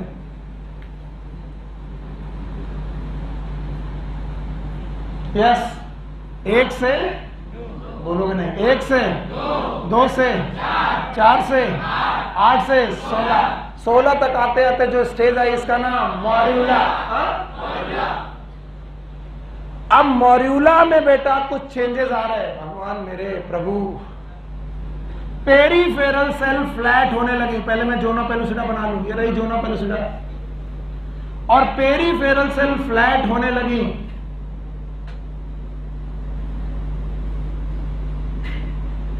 इनका नाम रखा गया ट्रोफोब्लास्ट। बोलो क्या नाम है? ट्रोफोब्लास्ट। याद तो रहना नहीं है तुम्हें। और बाकी सेल यहां पर झुंड बना करके रहने लगी। बाकी बची सेल एक जगह पर ग्रुप बना के रहने लगी। It is known as inner cell mass. बोलो क्या नाम है?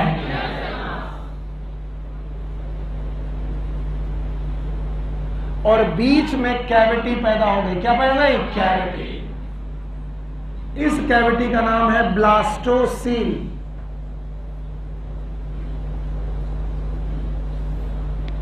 और इस स्टेज का एम्ब्रियो कहलाया ब्लास्टुला। बोलो क्या नाम है? तो बताओ मॉर्यूला से ब्लास्टुला में क्या अंतर आया? बताओ मॉर्यूला में कैविटी है कि नहीं? और इसमें कैविटी है। कैविटी का नाम ब्लास्टोसील। फिर से बोलो। इसका मतलब सारी सेल एक जैसी रहेंगी, रीअरेंज हुई। जो बहुत सारी सेल बनी थी वो सारी की सारी सेल पहले एक लाइन बनाई, पेरिफेरल लेयर बनाई। नाम बताओ। ट्रोफोब्लास्ट। बाकी सेल एक जगह इकट्ठा हो गई। नाम बताओ। इनर सेल मास। कैविटी बनाई। नाम बताओ। ब्लास्टोसील। और इस तरीके के एम्ब्रियो का नाम ब्लास्टुला। और अगर डॉक्टर बनना चाहते हो तो याद रखना, any cavity if it is surrounded by, it is covered by always, यानी कि हमेशा चारों तरफ से ये कवर्ड है, उसे बोलते हैं सिस्ट। क्या बोलते हैं? सिस्ट। किसी ने कहा सर हमारी ओवरी में सिस्ट हो गया है। अब डरो मत, ओवरी में कोई गांठ पड़ गई है जिसके अंदर पानी भरा है। नहीं सुना? मान लो सिस्ट बोला गया। What? Cyst. What is cyst? Any swelling which have cavity inside, which have that is known as cyst. किसी ने कहा कि सर बीमारी हो जाती है लड़कियों को PCOD, पॉलीसिस्टिक ओवेरियन डिसीज।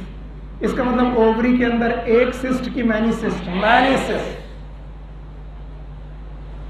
तो याद रखना ब्लास्टुला भी एक सिस्ट है, and that's why it is also known as blastocyst. बोलो क्या नाम है? अभी नहीं बोलोगे। बोलो क्या नाम है? ब्लास्टोसिस्ट। और इसकी हर एक सेल, जो ट्रोफोब्लास्ट की हर एक सेल है, इनकी लेयर का नाम ट्रोफोब्लास्ट और इनका नाम है इनर सेल मास। बोलो क्या नाम है? और इतना करते करते हो गए 7 दिन। कितने दिन? 7 दिन। और ये ब्लास्टुला या ब्लास्टोसिस्ट यूट्रस में पहुंचा। कहां पर? हिम्मत हार रहे हो तुम लोग? हार रहे हो? बताओ, अगर ये यहां पर पहुंचा है तो इसकी बाहरी लेयर का नाम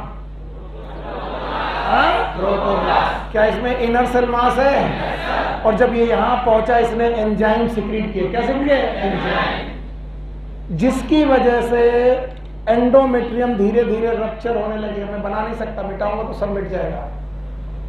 एंडोमेट्रियम जैसे जैसे रप्चर होने लगी, ये उसके अंदर घुसने लगा। किसके अंदर? एंडोमेट्रियम। फिर से बोलो।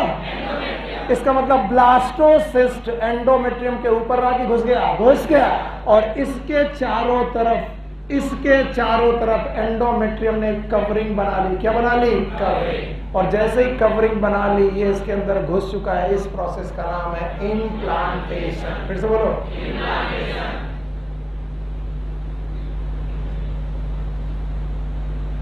तो इम्प्लांटेशन ने किसने किसको कवर किया? एंडोमेट्रियम वॉल ने किसको कवर कर दिया? ब्लास्टोसिस्ट। और ब्लास्टोसिस्ट अंदर घुस चुका है। इस प्रोसेस का नाम इम्प्लांटेशन। याद रहे, अब बनेगा प्लेसेंटा। क्या बनेगा? प्लेसेंटा। अभी तक बना?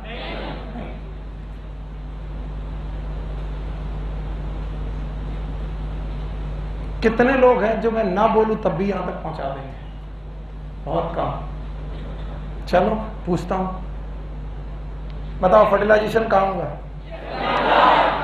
एम्पुला ऑफ किसका? फैलोपियन ट्यूब के एम्पुला में हुआ। बताओ जाइगोट इज यूनिसेलर की मल्टीसेलर? यूनिसेलर है। यूनिसेलर जाइगोट में क्लीवेज चालू हुए 1 सेल से, 2 से, 4 से, 8 से, 16 तक। और जोना पेलुसिडा खत्म नहीं हुए। खत्म हो गया। अब ध्यान सुनना, इसके बाद जो बेटा मॉर्यूला की सेल है, क्या वो मूव करने लगी? मूव करने के दौरान कुछ सेल पेरीफेरी में गई, लेयर बनाई। नाम बताओ। आज के बाद ट्रोफो का मतलब होता है नरिशमेंट। ट्रोफो का मतलब, ट्रॉपिक का मतलब न्यूट्रिशन। फोटोट्रॉपिक, कीमोट्रॉपिक कुछ पढ़े हो? तो जहां ट्रोफो शब्द आ जाए उसका मतलब न्यूट्रिशन। इसका मतलब आगे चलकर जो हमारा फिटस है, जिस लेयर से नरिशमेंट लेगा, उसका नाम ट्रोफोब्लास्ट। फिर से बोलो। और बचा हुआ material is inner cell mass. फिर से बोलो। तो बताओ क्या इसमें कैविटी बनी? इसके अलावा पेरिफेरल लेयर बनी? बताओ पेरिफेरल लेयर का नाम। मैं खुश हूं। बताओ बाकी सेल यहां पर कुछ मास बनाई? बोलो inner cell mass. Inner cell mass बना? कैविटी बनी? कैविटी का नाम? हाँ? इन भैया का नाम? ब्लास्टुला। बोलो क्या नाम? कोई दूसरा नाम बोल सकते हो? बोलो क्या नाम है? ब्लास्टोसिस्ट। कितने दिन लग गए? 7। तो बताओ फैलोपियन ट्यूब से मूव करते करते यूट्रस तक आने में कितने दिन? 7। अगर ये प्रोसेस नहीं समझे ना तो जिफ्ट और गिफ्ट समझ में नहीं आएंगे। कौन? फिर रट्टा मारते हो वहां पर। इसलिए इतनी मेहनत कर रहा हूं, पागल नहीं हूं मैं। तो याद रखना, जिस समय ब्लास्टुला यूट्रस में पहुंचा, इसका वेलकम किसने किया? एंडोमेट्रियम। फिर चलो, एंडोमेट्रियम पे जाते ही इसने कुछ एंजाइम निकाले। किसने? ट्रोफोब्लास्ट। एंडोमेट्रियम रप्चर हुई और ये पेनिट्रेट होने लगा। साथ में एंडोमेट्रियम रिप्लेनिश हुई, क्योंकि एंडोमेट्रियम में कांस्टेंट सप्लाई किसकी है? प्रोजेस्टेरॉन। भूल गए? याद है? तो जो रप्चर हुआ उसे बना लिया जाएगा और बना करके इसे अंदर ले लिया गया। किसको? ब्लास्टोसिस्ट को। और ब्लास्टोसिस्ट जैसे ही अंदर गया, प्रोसेस का नाम इम्प्लांटेशन। बताओ हमारे टॉपिक का नाम क्या था जब हमने शुरू किया था? Fertilisation and implantation. बताओ फर्टिलाइजेशन और इम्प्लांटेशन के बीच में कितना समय है? 7 दिन। 1 हफ्ता। कितना हफ्ता? 1 हफ्ता। आगे बढ़ जाए? अगला टॉपिक क्या है?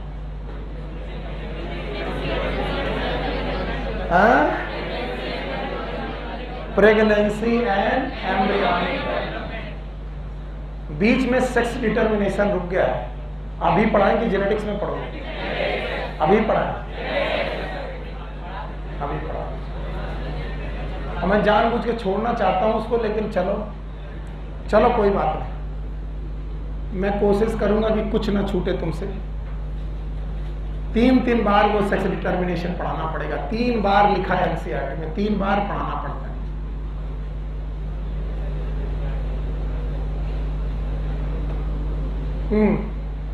बताइए यहां पर कौन आ चुका है? मॉर्यूला की ब्लास्टुला? यहाँ जाइगोट आ चुका है। क्या जाइगोट यहाँ हुआ करता था?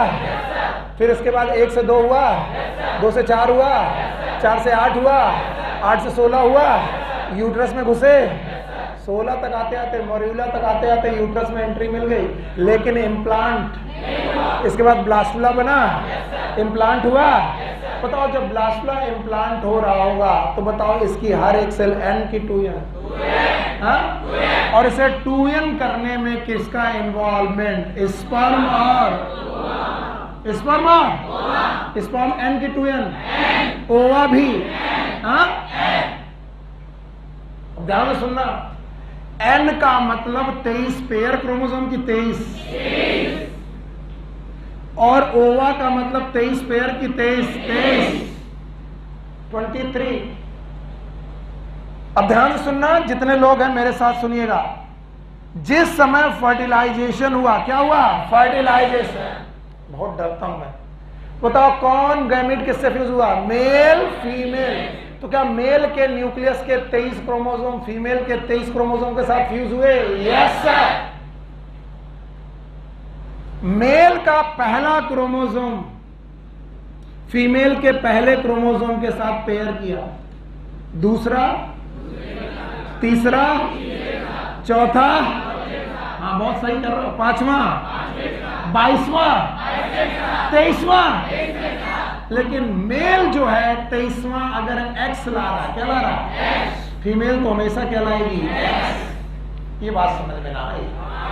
ये ना समझ में आई? तो बताओ मेल की तरफ से क्या आया? मेल मतलब स्पर्म, और फीमेल की तरफ से क्या आया? एक्स। ओवा की तरफ से क्या आया? एक्स। ओवा किसका इन्वॉल्वमेंट है? फादर की मदर? बस फंस गए तुम। और बताओ स्पर्म किसका इन्वॉल्वमेंट है? फादर। तो बताओ फादर का जो 23वां क्रोमोसोम था वो क्या था? एक्स। मदर का भी एक्स। बताओ एक्स और एक्स। अब जो जाइगोट बना है, इस जाइगोट का जो बच्चा होगा वो XX, मेल की फीमेल? बताओ, ये लड़का होगा कि लड़की? डॉटर होगी? पता नहीं चल पा रहा किसका दोष है। इन्होंने भी X दिया, इन्होंने भी X दिया, दोनों का बराबर योगदान है लड़की में। अच्छा आगे देखो, फिर से कर रहा हूं, दूसरा chance. Father side, sperm side, पहला पहले के साथ, दूसरा दूसरे के साथ, तीसरा तीसरे के साथ, 22वां 22वें के साथ, 23वां। अब की बार स्पर्म, अब की बार स्पर्म क्या लेके आया? वाई। और ओवा हमेशा से क्या लाता है? शाबाश, ओवा हमेशा से। और ओवा कौन देता है? मदर। और स्पर्म कौन देता है? फादर। अच्छा बताओ, इस तरीके का जो जाइगोट बना, उससे लड़का की लड़की? अब सोच के बताओ, मदर का ओवा हमेशा क्या प्रोवाइड करता है? X।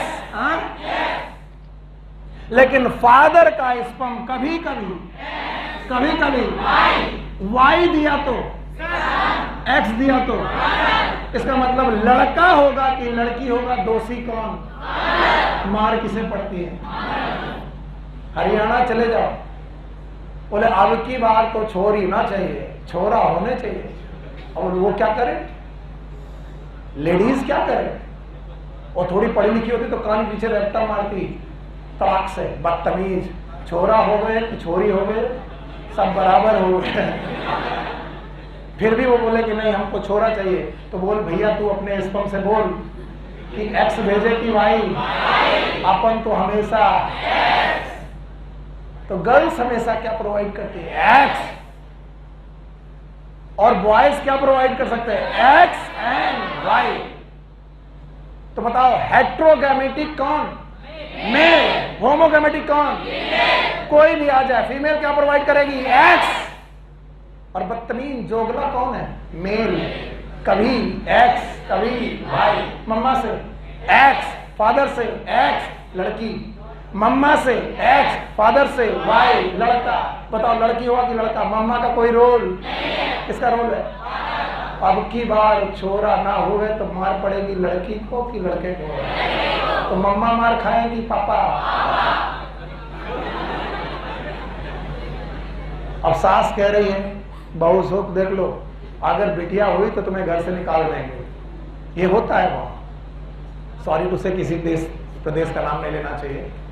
तो भैया बिटिया हो गई, अब औरत को बाहर निकाल दिया, फिर सास को बायोलॉजी पढ़ाए सुनील सर कि दादी इसमें किसका दोष? इसको मतलब इसमें बहू का दोष? किसका दोष है? हाँ, आपके बेटे का। तो लड़का होगा कि लड़की, कौन डिसाइड करेगा? बहू की बेटा? तो अगर लड़की हो गई और तुम्हें नहीं चाहिए तो मार कौन खाए? बेटा। कौन? छोरा। तो सेक्स डिटर्मिनेशन में किसकी वजह से? कौन बेटा इन्वॉल्व होगा? फादर। और तुम जानते हो ये चीजें तुम्हें बार बार क्यों पढ़ाई जा रही हैं? क्योंकि आप थोड़ा लिटरेट बनिएगा। इतनी लिटरेसी होने के बावजूद हमारी इंडिया में फीमेल फीटिसाइड्स कम है कि ज्यादा? कौन बोल रहा कम है? अरे पागल हो, अभी भी मेरे पास 10 फोन आते हैं, सर कोई जुगाड़ है क्या, अल्ट्रासाउंड हो जाए? तो मैं तुरंत शक्कर जाता हूँ, काहे के लिए? सर इतना बता देना, हम करेंगे कुछ नहीं, बस बता देना, थोड़ी तसल्ली हो जाएगी कि लड़का है कि लड़की है। क्यों जानने की इच्छा है? क्यों जानने की इच्छा है? मैं बता रहा हूं, ये रियल कहानी है। इवन तुम्हारे सावधान इंडिया में भी आई थी। एक डॉक्टर साहब पकड़े गए, वो अल्ट्रासाउंड करते वक्त बताते नहीं थे, वहां लिखा था यहाँ पर जन्म के पहले बच्चों का सेक्स डिटर्मिनेशन नहीं किया जाता। लेकिन इतने बदतमीज थे, वो एक फाइल नंबर 16 रखते थे, एक फाइल नंबर 19 रखते थे। गाजियाबाद में 16, अब 1B, B for boys, 1G, G for girl. अगर 16 नंबर फाइल है, इसके अल्ट्रासाउंड में क्या है? बॉय, और इसके अल्ट्रासाउंड में तो कहते थे हम डिटर्मिनेशन नहीं करते, लेकिन पीछे से लेते थे 50,000, लो भाई 50,000 रुपए दो, 10,000 रुपए दो, हम पता कर देंगे। हाँ, पकड़े गए, लाइसेंस छिन गया, आजकल जेल में। पैसे कमाने के बहुत साधन हैं। जिस दिन तुमको अपने ऊपर से फेथ उठ जाता है ना, उस दिन तुम गलत काम करते हो। तुम्हें लगता है यार सीधे से पैसा नहीं कमा पाएंगे, या फिर तुम्हें 10 लोग ये बताने वाले मिल जाते हैं कि आज तक जो अमीर बना है वो कभी भी सीधे पैसा कमा के अमीर नहीं बना। मैं कह रहा हूं अमीर बनने के बहुत तरीके हैं, हमेशा उल्टे सीधे काम करने की जरूरत नहीं। बताओ सेक्स डिटर्मिनेशन में किसका role? Now pregnancy and embryonic development.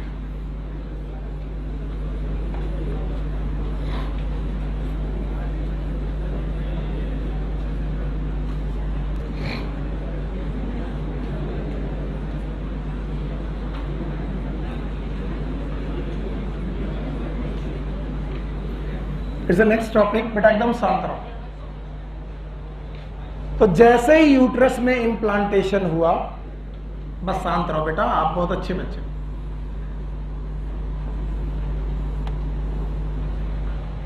आगे की कहानी तुम्हें मालूम है, मैं पढ़ा रहा हूं। जैसे ही बेटा इम्प्लांटेशन हुआ, वैसे ट्रोफोब्लास्ट, कौन सा बेटा? ट्रोफोब्लास्ट ने फिंगर लाइक प्रोजेक्शन बनाए, and these finger like projection are known as chorionic villi. बोलो कौन सा?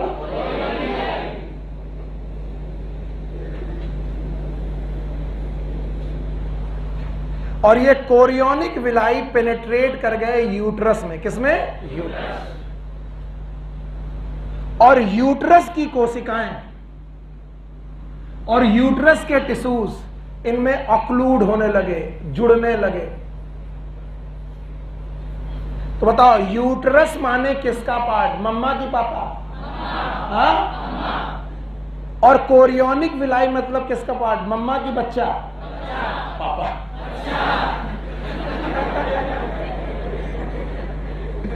पापा यहां क्या करेंगे?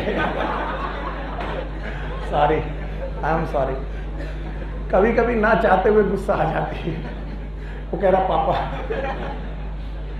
बताइए, इसका नाम ब्लास्टोसिस्ट है। ये इनर सेल मास, यहां पर विलाई बनी, बताओ कौन सी? मदद करो यार। Chorionic villi. बोलो कौन?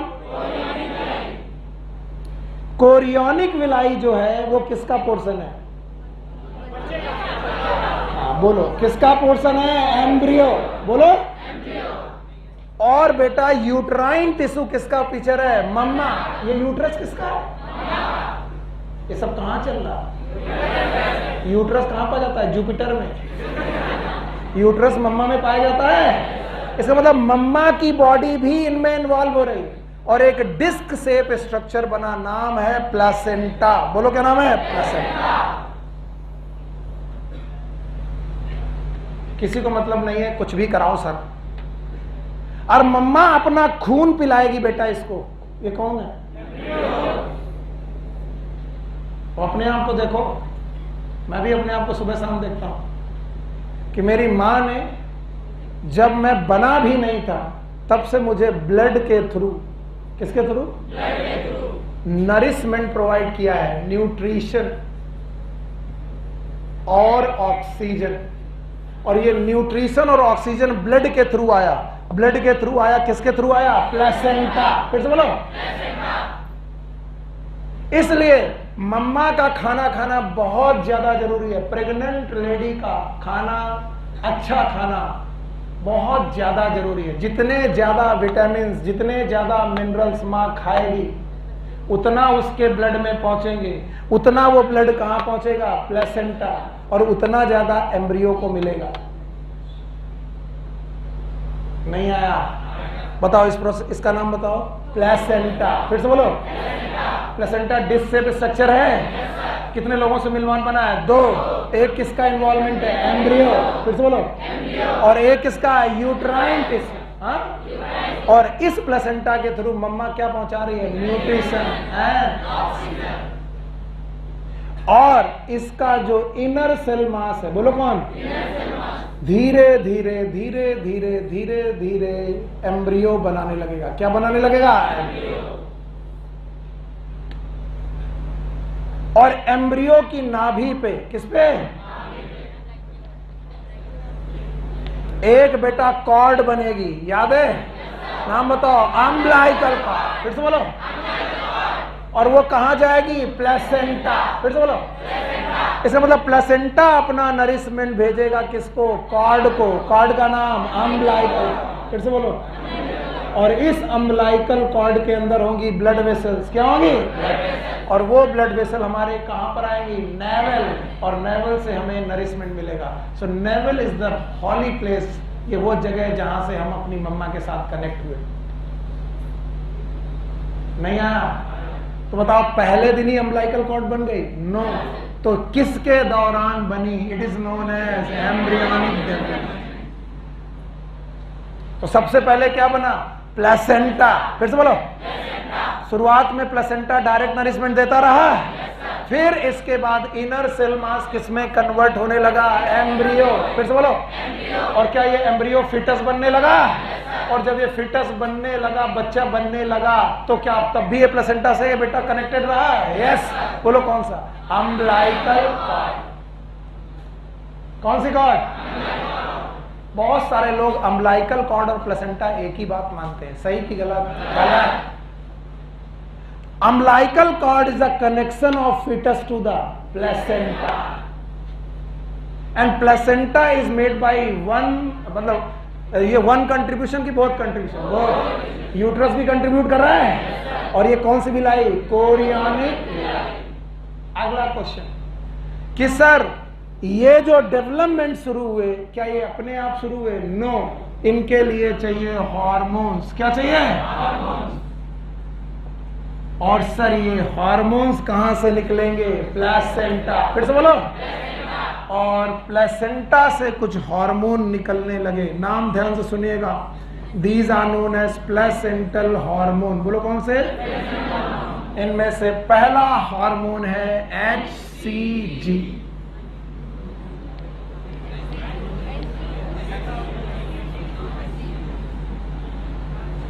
What is?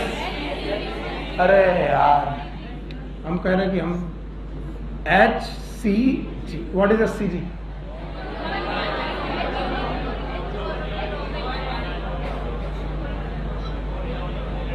आप खड़ो बेटा। ये जो बेटा मास्क लगाया है कोने में? Yes yes yes yes. नहीं, आगे मास्क। आप अपने बगल वाले खड़ा करो। Full form?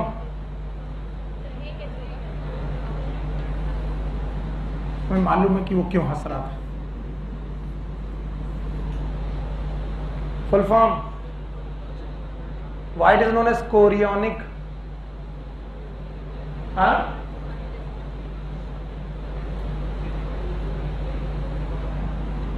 कौन सी विलाई? हाँ, chorionic villi is the part of placenta. किसका?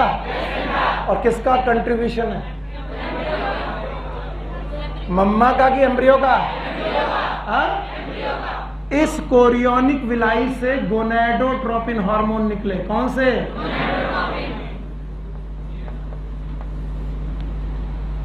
एंड दैट्स व्हाई, बोलो, ह्यूमन कोरियोनिक गोनेडोट्रोपिन हार्मोन। बोलो क्या? बहुत मुश्किल है भाई तुम लोग को समझाना। बोलो human. What is H? Human. What is C? Chorionic. What is G? Gonadotropin hormone. बताओ, जैसे ही कोरियोनिक विलाई बनी होगी, क्या HCG निकलने लगा होगा? Yes sir. और 7वें दिन के अंदर क्या हुआ था? इम्प्लांटेशन। फिर से बोलो। तो 7वें दिन के बाद क्या कोरियोनिक विलाई बनने लगी होगी? यस। तो 7वें दिन की प्रेगनेंसी के बाद HCG का अमाउंट घटा कि बढ़ गया? बढ़ गया। किसमें? पता नहीं, प्लेसेंटा में। और हार्मोन कहां सिक्रीट किए जाते हैं? आज पढ़ाया। हाँ, ब्लड में। तो बताओ, फीमेल की ब्लड में HCG घटा कि बढ़ गया? हाँ, और ये ब्लड गया किडनी में। कहां पर? और किडनी में HCG रिलीज हो गया और बेटा यूरिन में निकलने लगा। किस में निकलने लगा? यूरिन। तो बताओ, बन कहां रहा है? हाँ, निकल कहां रहा है? हाँ, और यूरिन को हमने टेस्ट किया। याद करो, आजकल तो बहुत टेस्ट हो रहे हैं। आप लोगों ने इसको सुना होगा, किस नाम से किट मिलती है? गुड न्यूज क्या नाम बोलते हैं? प्रेगा न्यूज। क्या बोलते हैं? प्रेगा। क्या हम फीमेल का यूरिन यहां डालते हैं? No sir. और यहां पर स्ट्रिप रहती है। क्या रहती है? स्ट्रिप। अगर स्ट्रिप पिंक हो गई तो बधाई हो। क्यों? मजाक मत करना, मैं कर रहा हूं अलग बात है। बस आप लोग बताइए क्यों? क्योंकि यूरिन क्यों डाला, ब्लड नहीं। क्यों नहीं? क्योंकि फीमेल की यूरिन में अगर HCG है, क्या है? HCG, तो क्या उसे ये किट डिटेक्ट कर लेगी? और क्या स्ट्रिप का कलर चेंज कर देगी? No sir. तो ये कितने जल्दी से जल्दी पॉसिबल हो सकता है? आज मीटिंग की, आज पॉसिबल है? आज मीटिंग की कम से कम 7 से 10, 7 से 10। बैठिए, अब हंसना नहीं। कितनी बार बोल चुके हैं हंसना नहीं। टीचर है, कभी कभी स्पेलिंग इधर से इधर हो जाती है। भावनाओं को समझो बेटा, समझने की कोशिश किया करो कि क्या पढ़ाने चाह रहा हूं। What is HCG? Human chorionic blood. And बेटा, this test is known as Gravidex test, and this question has been asked in 2018। और कोई भी बता दे NCERT में कहां लिखा है? कहीं नहीं लिखा, इसलिए बाहर पढ़ाना पड़ता है। कौन सा टेस्ट? ग्रेविडेक्स। यहां लिख दे रहा हूं, ऊपर भी लिख दे रहा हूं, ग्रेविडेक्स टेस्ट। बताइए, ग्रेविडेक्स टेस्ट में कौन सा हार्मोन डिटेक्ट करते हैं? HCG। What is HCG? Human chorionic gonadotropin hormone. It is the first pregnancy detection test. और बताओ, यूरिन में ये हार्मोन क्यों निकलता है? बताओ, पहले कहां पर निकलेगा? ब्लड किडनी में पहुंचेगा। प्लेसेंटा कहां छोड़ेगा? ब्लड में। हाँ, ब्लड से कहां पहुंचेगा? किडनी में यूरिन के साथ बाहर आएगा। तो अगर जिस फीमेल में प्रेगनेंसी है उसका प्लेसेंटा बन चुका होगा, प्लेसेंटा बन चुका होगा तो कोरियोनिक विलाई बन चुकी है, कोरियोनिक विलाई बन चुकी है तो HCG निकल चुका है, और HCG निकल चुका है तो ब्लड में आया होगा। ब्लड से कहां आया होगा? यूरिन। और यूरिन को जब हम किट में डालेंगे तो बताओ, अगर होगा तो डिटेक्ट हो जाएगी। और अगर डिटेक्ट हो गई तो हम लोग बोलेंगे भैया प्रेगनेंसी हो चुकी है। यस और नो? मिनिमम कितने दिन? 7 से 10। टेस्ट का नाम ग्रेविडेक्स टेस्ट। बोलो कौन सा? ग्रेविडेक्स। इसके अलावा प्लेसेंटा कुछ हार्मोन और निकालता है, जैसे एस्ट्रोजन, इसके अलावा प्रोजेस्टेरॉन, इसके अलावा HPL, ह्यूमन प्लेसेंटल लैक्टोजेन। बोलो क्या है? HCG पहले पढ़ा ही चुका हूं। HCG पहले 4 के नाम बताओ। Estrogen, progesterone, HPL, HCG। ये कहां से रिलीज हो रहा है? हाँ? एक हार्मोन और, जबकि NCERT नहीं लिखती फिर भी, नहीं लिखती फिर भी। फिर सुनो, NCERT नहीं लिखती फिर भी, रिलैक्सिन। अब कुछ लोग बोलेंगे सर लिखती है। NCERT लिखती है कि relaxin is release by ovary. किससे? नो, यस, ओवरी के साथ साथ relaxin is also secreted by placenta. बोलो किससे? प्लेसेंटा। बताओ कितने हार्मोन? 5। बोलो HCG, estrogen, progesterone, HPL, relaxin. बताइए रिलैक्सिन एक जगह की दो जगह? एक कौन? ओवरी, दूसरा कौन? प्लेसेंटा। अब NCERT पढ़ोगे तो रिलैक्सिन मिलेगा, लेकिन रिलैक्सिन के आगे क्या लिखा होगा? ओवरी। पर घबराना नहीं, क्या ये ओवरी से निकलता है? यस। बार बार मुझसे पूछना नहीं, थप्पड़ मार दूंगा, मैं बोल रहा हूं। क्या ये ओवरी से निकलता है? Yes sir. पर क्या ये प्लेसेंटा से भी निकलता है? Yes sir. ये रिलैक्सिन वो हार्मोन है जो लेट प्रेगनेंसी, अर्ली प्रेगनेंसी की लेट प्रेगनेंसी में निकलता है, ताकि प्यूबिक सिम्फाइसिस, कौन सी? किसी को कोई मतलब नहीं, पढ़ा लो सर जो मर्जी है तुम कर लो, हमें पढ़ने नहीं। जो बर्थ कैनाल है वो एक बोन से होकर गुजरती है, बोन का नाम पेल्विक बोन, फिर से बोलो। और पेल्विक बोन की कैविटी अगर नैरो है तो बच्चा निकल पाएगा कि नहीं? नहीं। पेल्विक बोन में एक बोन है प्यूबिस, बोलो क्या? दो प्यूबिस को जोड़ने वाले जॉइंट का नाम प्यूबिक सिम्फाइसिस, फिर से बोलो। और प्यूबिक सिम्फाइसिस को रिलीज करना, डायलेट करना जरूरी है, ताकि हड्डी चौड़ी हो जाए और बेबी आसानी से निकल जाए। तो बताओ प्यूबिक सिम्फाइसिस को रिलैक्स करने वाला हार्मोन रिलैक्सिन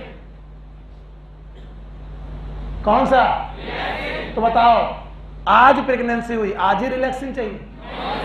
अर्ली प्रेगनेंसी की लेट। इसके अलावा ध्यान सुनो, प्लेसेंटा बनते ही ये हार्मोन प्लेसेंटा से तो निकलते हैं, लेकिन बाकी दूसरी ग्लैंड भी एक्टिवेट हो जाती हैं।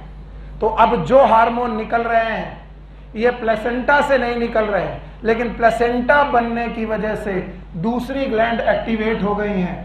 कॉर्टिसोल भी बेटा बढ़ जाता है। अब कोई बोले कॉर्टिसोल प्लेसेंटा से निकलता है? नो, पर जिस ग्लैंड से निकलता है उसका निकलना कम की ज्यादा? ज्यादा। इसके अलावा थायरॉक्सिन, बोलो कौन? जब तुम डॉक्टर बनोगे तो तुम देखोगे कि जैसे प्रेगनेंसी सेट होती है, बहुत सारी फीमेल की थायराइड ग्लैंड प्रॉपर फंक्शन करने लगती कि इम्प्रॉपर? इम्प्रॉपर।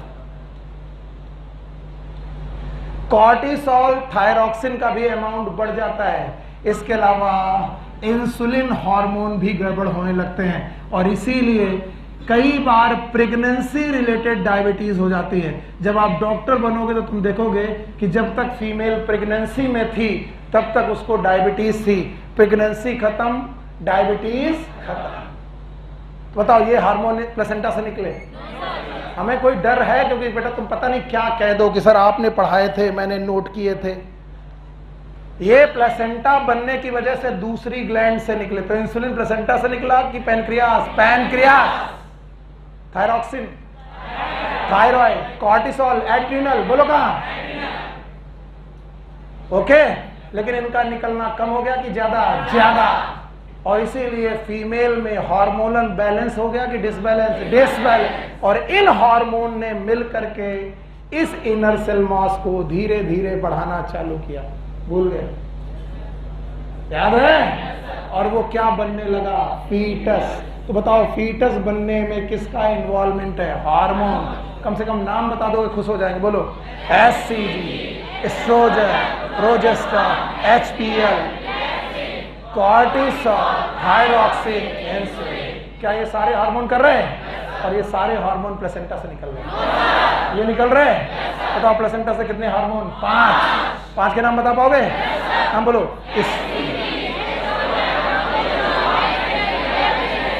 पक्का?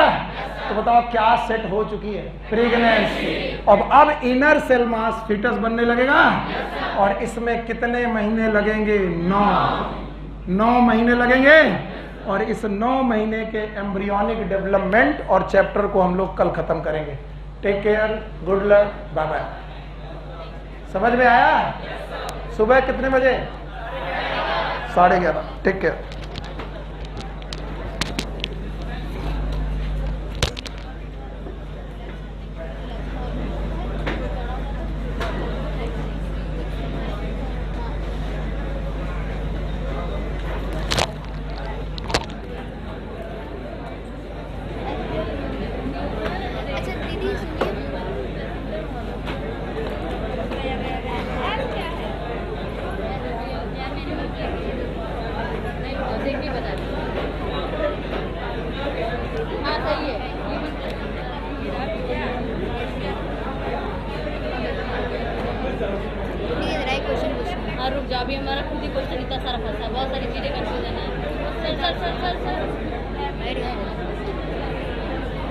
पहले यार, मुझे टाइम लगेगा, जल्दी करते हैं।